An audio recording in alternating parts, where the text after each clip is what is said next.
இன்றே டவுன்லோட் செய்து உங்கள் ஃபேவரட் ஷோக்களை என்ஜாய் பண்ணுங்க. புருஷன் பொண்டாட்டி உறவுக்குள்ள எந்த ஒளிவு மறைவும் இருக்கக்கூடாதுன்னு எங்க அப்பா அடிக்கடி சொல்லுவாரு. புருஷனுக்கு தெரியாம பொண்டாட்டி ஒரு விஷயத்தையோ, பொண்டாட்டிக்கு தெரியாம புருஷன் ஒரு விஷயத்த செஞ்சா அது என்னைக்கா இருந்தாலும் ரெண்டு பேத்துக்குள்ள பெரிய சங்கடத்தை தான் உருவாக்கும், இல்லைன்னா பெரிய பிரச்சனையை உருவாக்கும்னு அப்பா சொல்லுவாரு. இப்போ இதெல்லாம் எதுக்கு சொல்றீங்க? கண்மணி, நான் உன்னை கேட்பேன், நீ தப்பா எடுத்துக்க கூடாது. என்னங்க கேளுங்க.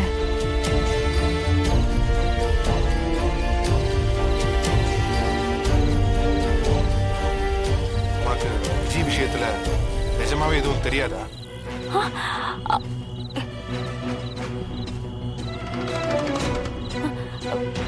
என்னங்க என்ன ஆச்சு?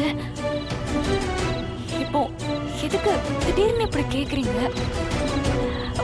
எனக்கு தெரிஞ்சா நான் எங்க உங்ககிட்ட மறைக்க போறேன்? அப்படிலாம் எதுவும் இல்லைங்க. உங்கள மாதிரி அவ காணாம போனது எனக்கும் அதிர்ச்சி தான். பாருங்க, இந்த வீட்ல இருந்த வரைக்கும் அவளால பிரச்சனைக்கு மேல பிரச்சனை. இப்போ எங்கேயோ தொலைஞ்சு போயிட்டா. இப்பவும் அவளால பிரச்சனை. என்ன பொண்ணும், என் வாழ்க்கையில இந்த மாதிரி பொண்ணை பார்த்தது இல்ல. இல்ல கண்மணி, உன்னோட ஆக்டிவிட்டிஸ் எதுவுமே சரியில்லை. நீ ரொம்ப போல்டான பொண்ணு, யார் தப்பு பண்ணாலும் எதிர்த்து நிப்ப. இது வரைக்கும் உங்க அண்ணன் கேஸ்ல எத்தனை முறை போலீஸ் தான் நம்ம வீட்டுக்கு வந்திருக்காங்க. அவங்க எல்லாரும் நீ போல்டா தான் டீல் பண்ணிருக்க. ஆனா இந்த விஜய் விஷயம் ஆரம்பிச்சதுல இருந்து நீ நீ நீ ரொம்பவே மாறிட்ட. உன் முகத்துல பயம் தெரியுது. போலீஸ் எல்லாம் ஃபேஸ் பண்றதுக்கே நீ தடுமாறிட்டு இருக்க. நைட்டெல்லாம் நான் தூங்கினதுக்கு அப்புறமும் தூங்காம படுத்திருக்கேன். தூக்கம் உழைச்சிட்டு இருக்கேன். ஏங்க, அதெல்லாம் ஒண்ணுமே இல்லைங்க.